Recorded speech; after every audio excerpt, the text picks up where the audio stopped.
तो आज के वीडियो में सोलो लेवलिंग सीजन 4 के एपिसोड 2 को पूरा एक्सप्लेन करने वाला हूं। उससे पहले जो भी इस चैनल पर न्यू आए हो सब्सक्राइब दिस चैनल। उसी के साथ जिन्होंने प्रीवियस वीडियो में फास्ट कमेंट किया है एस.के. हारून भाई, उनको भी दिल से शाउट आउट। तो पिछले वीडियो के आखिर में हमने देखा था सभी मोनार्क एक साथ गैदर होकर कुछ प्लान बना रहा है। वही मोनार्क ऑफ फ्रॉस्ट सबसे कहता है कि शैडो मोनार्क अभी पृथ्वी पर मौजूद है। इस बात पर यागुमंड कहता है मुझे लगा था कि कोई भेसल उसके पावर को संभल नहीं सकता एंड इसी वजह से तो ड्रैगन किंग पृथ्वी पर नहीं आ पाया था। फ्रॉस्ट मोनार्क कहता है मैंने अपने दोनों आंखों से उसे देखा है, वो फ्रैगमेंट ऑफ ब्रिलियंट लाइट से भी ज्यादा खतरनाक है, लेकिन मैं उसे हैंडल कर सकता हूँ अगर तुम लोग मेरी हेल्प करो तो। इस पर दूसरा मोनार्क कहता है उसके खिलाफ लड़ने का मतलब मौत को चुनना, क्योंकि तुम्हारा ओपोनेंट 9 मोनार्क में से सबसे ताकतवर है, तो हमें मोनार्क ऑफ डिस्ट्रक्शन यानी ड्रैगन किंग का वापस आने का इंतजार करना चाहिए। फ्रॉस्ट मोनार्क कहता है भले ही हम अभी भाग रहे हैं लेकिन हम मोनार्क है, तो कब तक हम ड्रैगन किंग के ऊपर भरोसा करेंगे। अब हमारे पास एक मौका है शैडो मोनार्क से निपटने का, क्योंकि वो अभी इंसानी रूप में है। तो तुम लोग मेरे साथ रहकर उसके साथ लड़ने में मदद करो, मैं जिम्मेदारी उठाऊंगा और उसे नथिंगनेस की दुनिया में भेज दूंगा।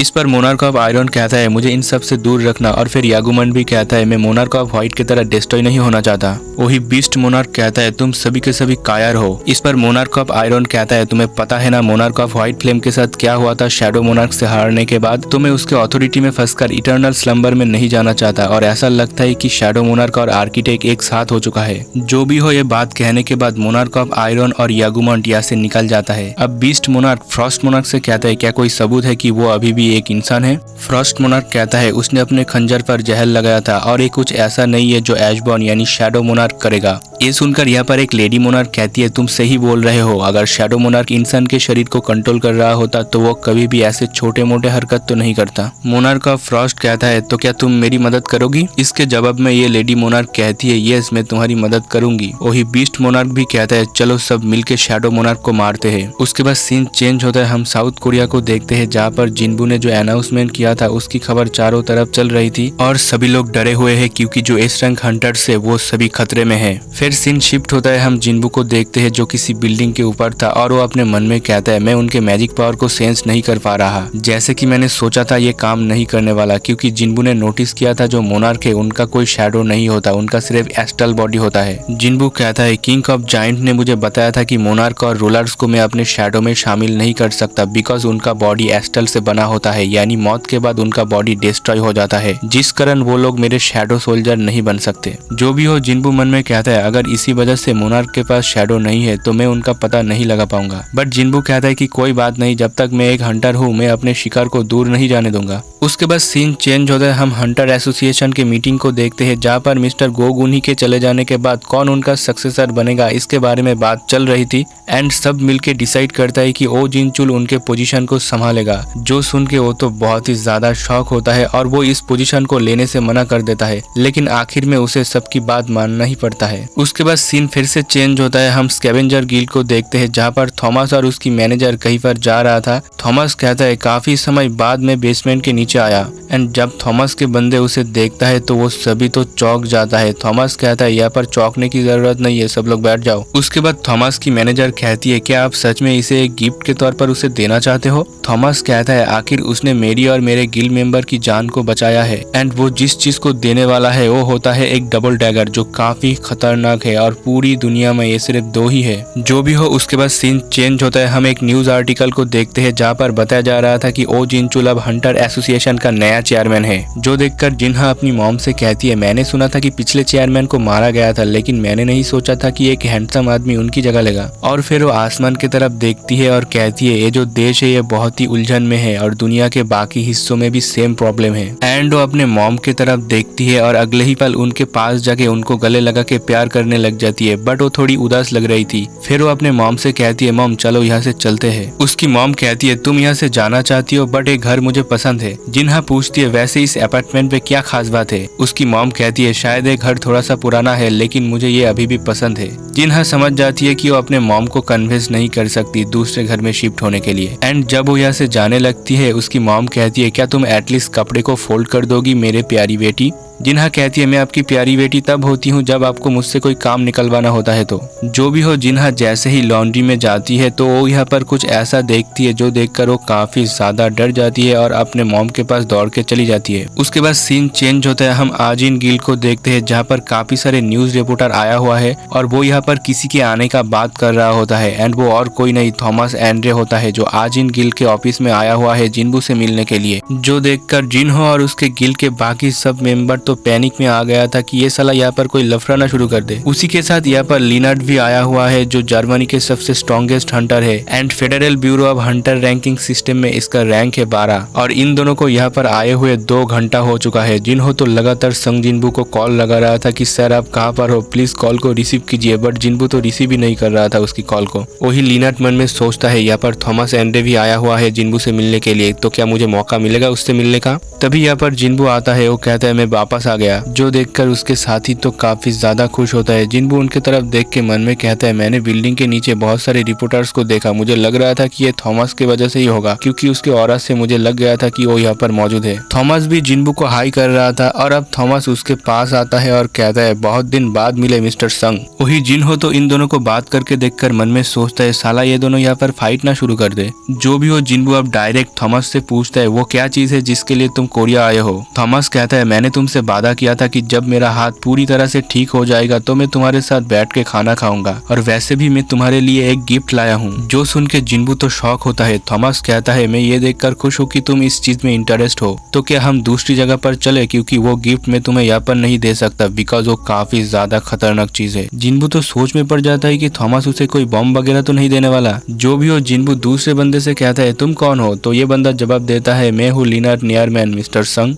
जिन्बू मन में सोचता है ये शायद कोई हंटर होगा जो यहाँ पर प्रोटेक्शन मांगने के लिए आया है, बट उनके बातों के बीच थॉमस आके खड़ा हो जाता है और कहता है क्या हम चले मिस्टर संग। एंड हम देखते हैं कि ये बंदा भी उनके साथ ही आ रहा था। जो देखकर थॉमस कहता है तुम्हें किसने कहा हमारे साथ चलने के लिए। लिनार्ड कहता है मैंने भी मिस्टर संग के लिए 2 घंटे तक इंतजार किया है, तो क्या मैं तुम लोगों के मीटिंग में ज्वाइन नहीं हो सकता। इस पर तो थॉमस बड़े डरावने तरीके से उसे कहता है नहीं, हम जो अभी डिस्कस करेंगे वो टॉप सीक्रेट है, इसलिए वहाँ पर तेरे लिए कोई जगह नहीं है। लिनार्ड भी लाइक ये तो गजब बेइज्जती है, लेकिन वो चाह के भी कुछ नहीं कर सकता, तो ये दोनों यहाँ से निकल जाता है। और फिर ये दोनों एक साथ बैठकर खाना खा रहा होता है। एंड अब थॉमस एक चुटकी बजाता है और उसके साथ ही कुछ लेके आता है। थॉमस जिन्बू से कहता है तुम्हें अंदाजा भी है मैं इस पल के लिए कितना इंतजार किया है। और फिर वो लोग जिन्बू के सामने रखता है एक बक्सा जिसके अंदर होता है वही डबल ड्रैगर। और ये जो ड्रैगर है वो बना हुआ है कामिश के कॉर्ड से, तो तुम लोग समझ जाओ कि ये कितना पावरफुल हो सकता है। और जब जिन्बू उस ड्रैगर को अपने हाथ में उठाता है तो उसके सामने इस ड्रैगर का प्रोफाइल खुल जाता है जो तुम लोग यहाँ पर देख सकते हो। जिन्बू इस ड्रैगर को थोड़ा बहुत इधर उधर चला के देखता है। जो देखकर थॉमस कहते हैं अरे अरे मिस्टर संग रुक जाओ, ये चीज मेरे रेनफोर्समेंट स्किल को भी काट सकता है। क्या तुम मेरे दिए हुए गिफ्ट से मुझे मारने का तो नहीं सोच रहे हो। वही जिन्बू इस ड्रैगर को देख के समझ जाता है कि ये कोई ऑर्डिनरी ड्रैगर नहीं है, क्योंकि ये मेरे माना के इंटरैक्ट में आते ही बहुत तेजी से रिएक्ट कर रहा है। और इस ड्रैगर से जो ऑरा निकल रहा था वो दूसरे लोगों को भी सेंस हो रहा था एंड वो सभी डरे हुए थे। वही थॉमस अपने असिस्टेंट से कहता है क्या तुम्हें अभी भी लगता है कि मेरा डिसीजन गलत था। इस पर ये लड़की अपना सर हिलाती है। अब थॉमस जिन्बू से पूछता है मिस्टर संग तुम्हें ये गिफ्ट कैसा लगा। जिन्बू कहता है क्या तुम श्योर हो कि मैं इसे फ्री में ले सकता हूँ। थॉमस कहता है फ्री का क्या मतलब हुआ, मैं तो कहूंगा कि ये ड्रैगर मेरे गिल्ड के मेंबर के जान के बदले एक सस्ता सा गिफ्ट है। जिन्बू कहता है ठीक है मैं इसे एक्सेप्ट करता हूँ। थॉमस कहता है मुझे भी ये सुनकर खुशी हुई एंड दिस मोमेंट इन दोनों को ही कुछ अजीब सा फील होता है। थॉमस कहता है अभी अभी जो हुआ। जिन्बू कहता है हाँ मुझे भी वो फील हुआ। और फिर हम देखते हैं शहर का सीन जहाँ पर लोगों ने कुछ ऐसा देख लिया जिसे देखकर वो लोग काफी ज्यादा शॉक में हैं। जिन्बू भी सोचता है क्या ये वही चीज है जिसके बारे में डॉक्टर वेल्जर कॉन्फ्रेंस में बता रहा था कि सियोल सिटी के ऊपर आसमान में मैजिक स्फीयर गैदर हुआ है। थॉमस भी ये देखकर बोलता है मुझे यकीन नहीं हो रहा, मैंने भी इतना बड़ा गेट कभी नहीं देखा। ये तो उससे भी ज्यादा बड़ा है जिसमें से कामिश निकला था। एंड तुम लोग स्क्रीन में देख सकते हो कि सियोल सिटी के ऊपर कितना बड़ा एक मैसिव गेट ओपन हुआ है। और जो आम पब्लिक होता है वो इतने बड़े गेट को देखकर यहाँ पर वीडियो बनाना शुरू कर देता है। वही डॉक्टर बेल्जर कहता है मैंने सबको पहले ही वार्न किया था कि आसमान में भारी मात्रा में मैजिक पावर इकट्ठा हो रहा है और सियोल सिटी के आसमान में जो गेट अपियर हुआ है वो तो बस एक शुरुआत है, दूसरे कंट्री के आसमान में भी ऐसे ही गेट ओपन हो सकता है। इस पर एक बंदा कहता है तो आपका मतलब ये चीज मल्टीपल जगह पर हो सकता है। डॉक्टर कहता है ऐसा ही है। उनका साथी पूछता है हम इस सिचुएशन को कैसे हैंडल कर सकते हैं। डॉक्टर जवाब देता है कि हम बस प्रे कर सकते हैं कि ये जो चीज घट रही है ये कोई ट्रेजेडी पर खत्म ना हो। और अभी जो जिन्बू है वो आसमान में होता है एंड वो इस गेट के पास आके नोटिस करता है कि वो इस गेट के अंदर नहीं जा सकता। ऐसा लग रहा था कि कोई वॉल उसे ब्लॉक कर रहा है। जिन्बू कहता है अगर ये कोई नॉर्मल गेट होता तो मैं इसे ब्रेक करके अंदर चला जाता, लेकिन ये एक ऐसी गेट है जिसे एवोकेन लोग भी पार नहीं कर सकता। शायद इसके अंदर का मॉन्स्टर उन सब से अलग होगा जो मैंने अब तक देखा है। और वैसे भी मेरा परिवार और दोस्त नीचे है तो मैं इसे किसी भी कीमत पर ऐसे ही नहीं छोड़ सकता। तभी उसके पास एक कॉल आता है जो होता है जिनचुल का। पहले तो ये दोनों नॉर्मल बातचीत करते हैं, फिर जिन्बू सीधे पॉइंट पर आता है और जिनचुल से पूछता है क्या आपने उन चीजों के बारे में कुछ पता लगाया जो मैंने आपको बताई थी।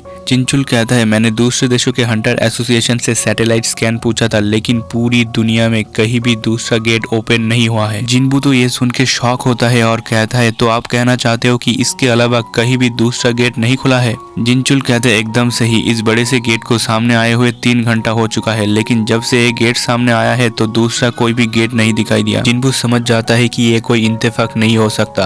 और अब जिनचुल बताता है कि हमारा प्लान है कि पहले वहाँ के सभी लोगों को निकाला जाए जो हमने ऑलरेडी स्टार्ट कर दिया है। तो वो जिन्बू से पूछता है तुम्हारा प्लान क्या है। जिन्बू कहता है कि ये कोई नहीं जानता कल क्या होने वाला है, तो किसी को तो कुछ करना ही होगा। उसके बाद हम हंटर एसोसिएशन के जिम को देखते हैं जहाँ पर जो बेरू होता है वो जिन्बू पर हमला कर रहा था, लेकिन जिन्बू बड़े इजीली उसके हमले को डॉज कर रहा था।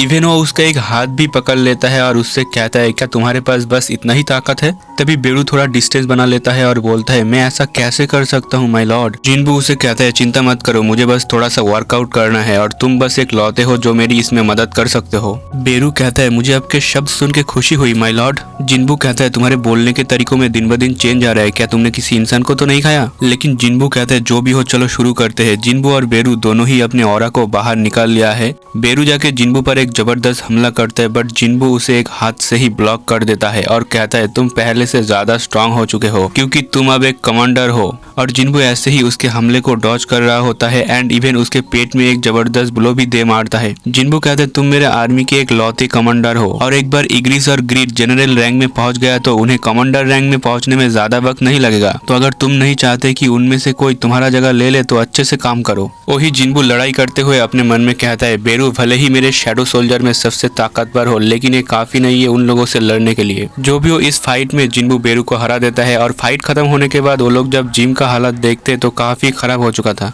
तभी जिन्बू के पास ओ जिनचुल का कॉल आता है, यानी प्रेसिडेंट का। जिन्बू कहते टेंशन मत लीजिए, मेरे पास 300 से भी ज्यादा मेहनती एंट है, तो वो लोग इस जगह को ठीक कर देंगे। उसके बाद सीन सियोल के एक होटल में शिफ्ट होता है जहाँ पर थॉमस की असिस्टेंट उसे कहती है क्या आप यहाँ पर कुछ दिन और रुकने वाले हो। थॉमस कहता है कुछ इतना बड़ा और सुंदर देखने के बाद मैं कैसे जा सकता हूँ। थॉमस उस गेट की तरफ देख के कहता है वो हर चीज जिसे देख के मन खुश हो वो ब्यूटीफुल है। आग उगलने वाला ड्रैगन, एक बड़ा सा गेट, हंटर संग जिन्बू की ताकत, सब में एक अलग ही खूबसूरती है। थॉमस ये भी कहता है कि घर जाने का क्या मतलब जब वहाँ पर कोई गेट ही नहीं खुल रहा। उसका असिस्टेंट कहती है लेकिन उन लोगों को आपकी चिंता हो रही है। थॉमस कहता है चिंता अच्छा मजाक है, इस दुनिया में सबसे सेफ प्लेस है हंटर संग जिन्बू के साथ रहना। थॉमस कहता है अगर इस गेट को रोका नहीं गया तो चिंता करने के लिए कुछ बचेगा ही नहीं, इसलिए मैं यहाँ पर रह के सारे चीजों को अपनी आंखों से देखना चाहता हूँ। मैं देखना चाहता हूँ कि ये दुनिया खत्म होगा या फिर एक नई शुरुआत की तरफ आगे बढ़ेगा। उसी के साथ आज का ये एपिसोड यहीं पर ही खत्म हो जाता है।